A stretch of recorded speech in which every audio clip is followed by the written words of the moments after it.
उस अनजान शक्ति ने रोहित को खत्म कर दिया था और दूसरी तरफ अपने घर में मोहिनी आराम से सो रही थी।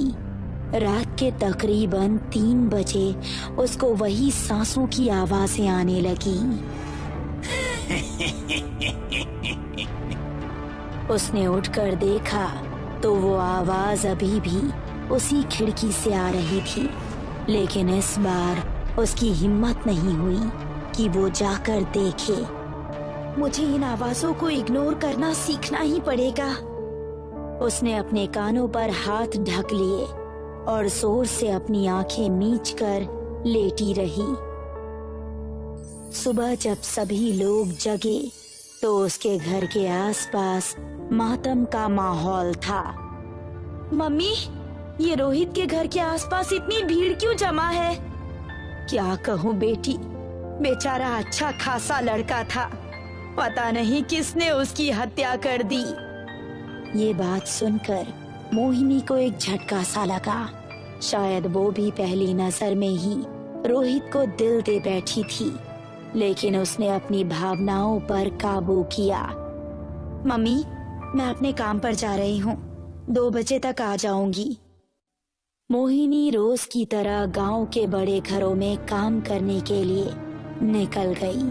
अभी वो उस कच्चे रास्ते के पास ही पहुंची थी कि तभी उसको वही सांस लेने की आवाज सुनाई दी जो उसको परेशान किए हुए थी। अभी दिन निकला हुआ था तो उसने हिम्मत करके उस रास्ते की तरफ कदम बढ़ा दिए। मोहिनी, चली जाओ मोहिनी। ये आवाज सुनकर वो डर गई और तेजी से वहां से भाग निकली। उसके बाद वो एक घर में पहुंची जहां आज सिर्फ घर का मालिक वीरेंद्र बैठा हुआ था। वीरेंद्र मोहिनी को बहुत गंदी नजर से देख रहा था, लेकिन फिर भी मोहिनी किचन में जाकर अपने कामों में लग गई कि तभी वीरेंद्र भी वहां आ पहुंचा। अरे मोहिनी, ये काम बाद में करना, पहले जरा मेरे कमरे की सफाई कर दो। मैं आपके कमरे की सफाई तभी करूंगी जब मालकिन घर पर होंगी। फिलहाल मुझे किचन का काम करने दीजिए। ये सुनकर वीरेंद्र ने उसका हाथ थाम लिया। अरे ज्यादा बकबक क्यों करती है? तू यहाँ की नौकरानी है, मेरे कमरे में आने का मौका मिल रहा है तो चढ़ रही है। बेवकूफ, तुझे माला माल कर दूंगा। ये सुनकर मोहिनी ने उसको एक थप्पड़ लगाया और वहां से बाहर निकल गई। कमीना इंसान, इस घर में फिर कभी काम करने नहीं आऊंगी मैं। ये सोचकर वो दूसरे घर में काम करने चली गई और इसी तरह घर घर काम करते हुए उसे 2 बज गए और 2 बजे वो अपने घर पहुंच गई।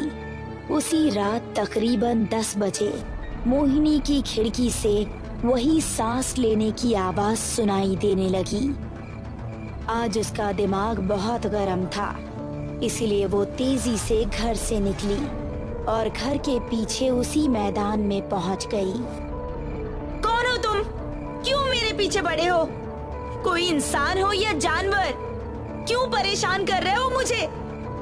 तभी झाड़ियां अपने आप हिलने लगी और कुछ ही देर बाद वहां से एक आकृति निकली, जिसे देखकर मोहिनी की सांस और धड़कन मानो रुक सी गई हो और उसकी आंखें खौफ से फटी रह गईं।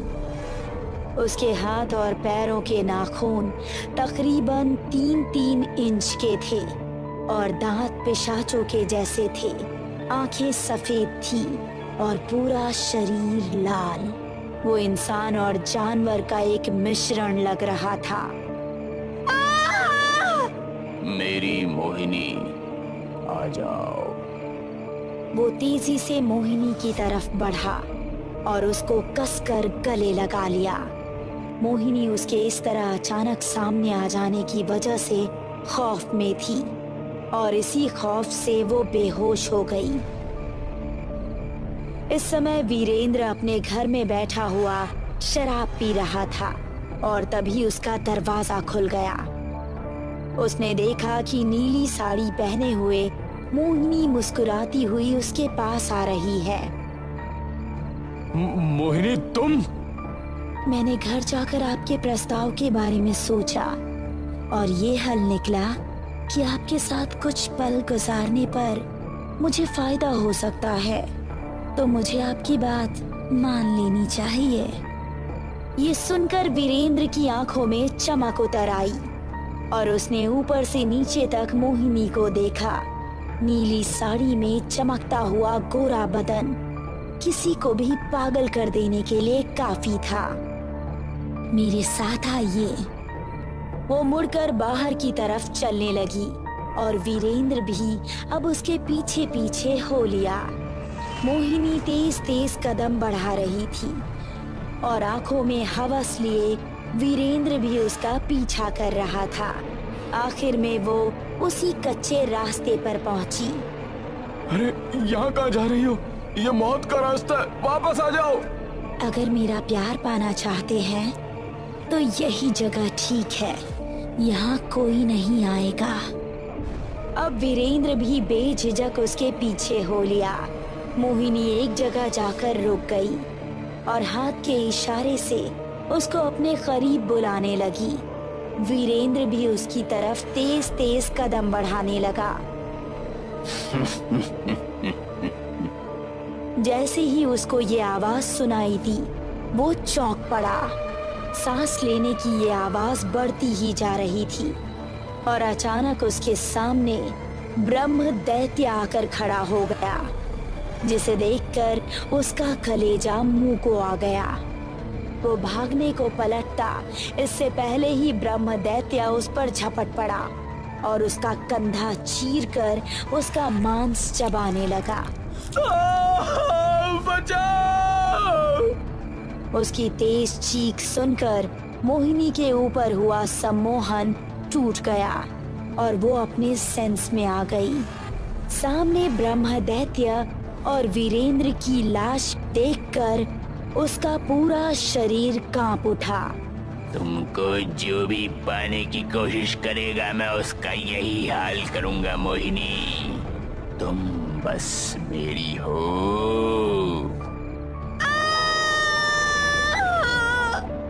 उसको कुछ समझ नहीं आ रहा था कि वो वहां कैसे पहुंची, लेकिन अपनी जान बचाने के लिए वो घर की तरफ दौड़ पड़ी।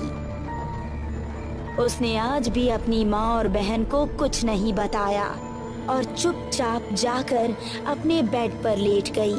लेकिन आज जो उसके साथ घटा था, उस हादसे का दृश्य उसको सोने नहीं दे रहा था। वो सुबह उठते ही गांव के बड़े मंदिर में गई और वहां के पंडित जी से मिली। बाबा, मैं बहुत मुसीबत में हूँ, मेरी मदद कीजिए। कहो बेटी, क्या समस्या है? मोहिनी ने शुरू से अब तक का सारा हाल उस बाबा को बता डाला।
जिसे सुनकर उसने राज से पर्दा हटाया। वो रास्ता इस सदी से नहीं बल्कि 16वीं सदी से शापित है। ये सुनकर मोहिनी की आंखें हैरानी से फटी की फटी रह गई। और उसने पंडित जी को पूरी बात साफ साफ बताने के लिए जोर दिया। 16वीं सदी में यहाँ राजा विक्रम राज किया करते थे। उन्होंने अपने महल के पास ही एक आश्रम बना रखा था जो सिर्फ ब्राह्मणों के लिए था। 17 साल का हो जाने पर हर ब्राह्मण बच्चे को एक उपनयन करना होता है। माना जाता है कि उस उपनयन के होने के बाद अगर 10 दिनों के अंदर उस बच्चे की मृत्यु हो जाए तो वो मरने के बाद ब्रह्म दैत्य बन जाता है। एक दिन यही घटना आश्रम में घटी। एक लड़का उपनयन होने के 5 दिन बाद ही मर गया और उसकी आत्मा ब्रह्म दैत्य बनकर राज्य की कन्याओं को उठाकर चरम सुख का आनंद लेने लगी। लेकिन महाराज ने कुछ बड़े तांत्रिकों को बुलाकर उस ब्रह्म दैत्य को उस कच्चे रास्ते पर ही बंधित कर दिया था, जिससे कि वो उस रास्ते से बाहर नहीं आ पाता था। लेकिन अगर कोई उस रास्ते पर जाए तो वो उसको मार देता था, और अगर कोई कन्या वहां चली जाए तो ब्रह्म दैत्य उसको मारता नहीं था, बस अपनी मनोकामना पूरी करके उसको छोड़ देता था। ये सुनकर मोहिनी को एक झटका सा लगा। अब उसको अपने साथ हुई सभी बातें थोड़ी थोड़ी समझ आने लगी थी। इसका मतलब है कि मेरे पीछे वही ब्रह्म दैत्य है। हाँ। लेकिन बाबा, आपने तो कहा कि वो उस रास्ते से बाहर नहीं आ सकता, लेकिन उसकी मौजूदगी का एहसास मुझे हर जगह होता है, खासकर मेरे घर के पीछे खुलने वाली खिड़की पर। इसका मतलब यही है कि तुम अपनी कोई ना कोई चीज वहाँ छोड़ आई हो, जिससे कि वो तुम्हारे आसपास कुछ हद तक रह सकता है और कभी कभी तुमको सम्मोहित भी कर सकता है। लेकिन मैं वहाँ क्या छोड़कर आई हूँ, मुझे तो कुछ भी ध्यान नहीं है। अब मोहिनी ने अपने हाथों को गौर से देखा तो पाया कि उसके दाएं हाथ का कड़ा गायब है। मेरा कड़ा वहीं गिर गया होगा। इसका मतलब है कि रोहित की मौत भी शायद। हाँ, जो भी तुम्हारे करीब आने की कोशिश करेगा ब्रह्म दैत्य उसको जिंदा नहीं छोड़ेगा। बाबा, आप बताइए कि इससे कैसे बचा जा सकता है। मैं नहीं चाहती कि अब मेरी वजह से किसी और की जान जाए। तुम्हें उस कच्चे रास्ते पर जाकर अपने उस कड़े को उस रास्ते की सरहद के पार लाना है और उसके बाद उसे अग्नि में विराजित करना है। तभी तुम उस ब्रह्म दैत्य के साए से मुक्त हो पाओगी। लेकिन मैं वहां जाऊंगी तो वो भी जरूर मेरे करीब आएगा। उसकी मौजूदगी में आखिर मैं कैसे ये काम करूंगी? तुमने अभी तक अपने परिवार को ये बात नहीं बताई है ताकि वो परेशान ना हो।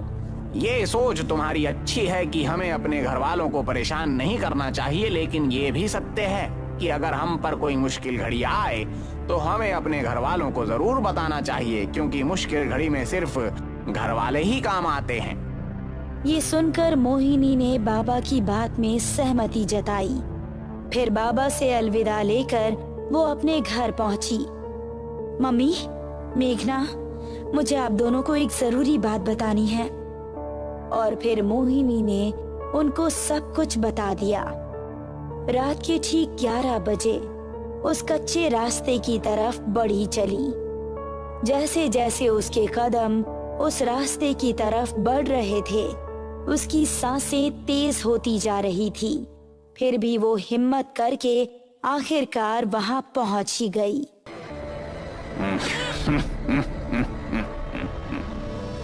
जैसे ही उसको ब्रह्म दैत्य के सांस लेने की आवाजें आने लगी तो उसके शरीर में अजीब सी कंपन होने लगी।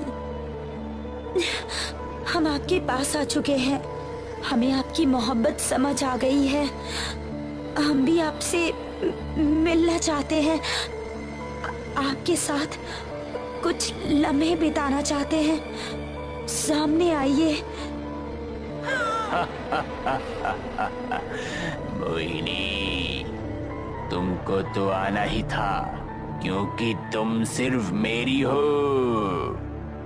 ऐसा कहकर वो अचानक से मोहिनी के सामने आ गया। मोहिनी उसको देखकर डर गई थी, लेकिन फिर भी उसने अपने डर को छिपाते हुए उसको स्माइल पास की।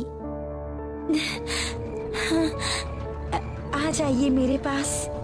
ब्रह्मदैत्य भी अब तेजी से उसके गले लग गया। उसका शरीर बर्फ सा ठंडा था। दूसरी तरफ ब्रह्मदैत्य की जानकारी के परे मेघना भी उसी रास्ते पर आ चुकी थी। उसके हाथों में एक टॉर्च थी जिसके जरिए वो कड़ा ढूंढने की कोशिश कर रही थी। कहाँ होगा वो कड़ा? यहाँ तो सिर्फ झाड़ियां ही झाड़ियां हैं। कहाँ ढूंढूं अब? तभी उसकी टॉर्च की लाइट एक जगह पर पड़ी तो वो झाड़ी चमकने लगी। वो तेजी से उस चमकती हुई चीज के पास पहुंची तो पाया कि वहां पर मोहिनी का कड़ा था। शुक्र है ऊपर वाले का, मिल गया। मेघना ने उस कड़े को जैसे ही उठाया तो ब्रह्मदैत्य मोहिनी से अलग हो गया। क्या हुआ? आप हमसे अलग क्यों हो गए? ब्रह्मदैत्य वहां से भागा। उसको मेघना हाथों में कड़ा लिए नजर आई। रुक जाओ वहीं पर। मेघना ने जैसे ही उसका भयानक रूप देखा उसका दिल दहल गया। मेघना, भागो! उसकी बात सुनकर मेघना बाहर की तरफ भागने लगी। अब ब्रह्मदैत्य को भी समझ आ चुका था कि उसके साथ धोखा हुआ है, लेकिन वो उस कड़े को बचाने के लिए भागा जा रहा था। नहीं, रुक जा राक्षस कहीं के! मेघना भी अब उसका पीछा करने लगी। मेघना अब उस रास्ते के बाहर आ चुकी थी जहां उसकी माँ पहले ही आग जलाए खड़ी थी। मोहिनी भी भागकर बाहर पहुंची। ब्रह्मदैत्य ने उसका पीछा किया, लेकिन अब वो उस रास्ते की सरहद को पार नहीं कर सका। अब तो इस रास्ते के बाहर कभी नहीं आ पाएगा। और रही बात तेरे साए की, तो उसे भी मैं खत्म कर देती हूँ। ऐसा कहकर मोहिनी ने मेघना के हाथ से कड़ा लिया और उसको आग के अंदर डाल दिया। नहीं!